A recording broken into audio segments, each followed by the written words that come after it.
Have you ever heard of the curse of Korean Airlines? In the 1980s and 90s, Korean Airlines had the worst safety record of any airline in the world. And for the longest time, people could not figure out what was going on. Perfect weather, veteran pilots, and still crash after crash. Until in 1997, Flight 801 left Seoul for Guam and never made it. The jet crashed into a hill just 3 miles of the runway where it was supposed to land. The captain could have pulled up in time if he heard the warning, but he didn't. Obviously, Korean Air had to do something about this, so investigators went to work, tearing apart the machines, studying the radar, rewriting the manuals, and still nothing. When they replayed the black box, they didn't find a mechanical fault. The only thing they could recover was a conversation. The co-pilot saw danger and said, "선배님, 고도가 조금 낮은 것 같습니다." Captain replied, "괜찮아.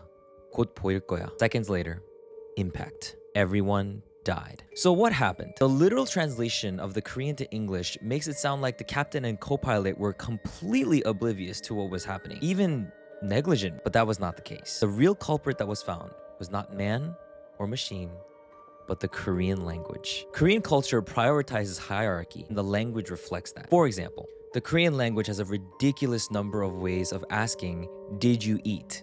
식사하셨습니까? 식사하셨나요? 밥은 드셨어요?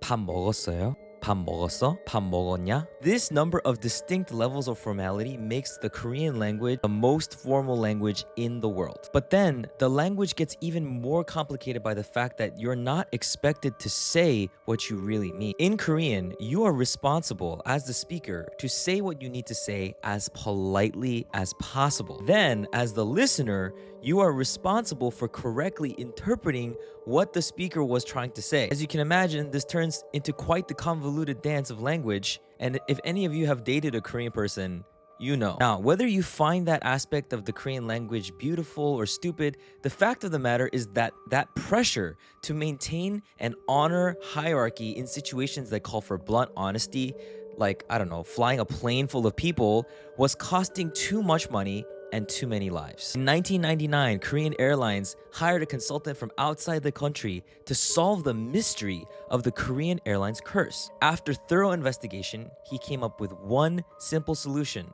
that transformed Korean Airlines to one of the most reliable airlines in the world. Stop speaking Korean. To this day, all personnel in the cockpit are trained to communicate only in English while operating the plane.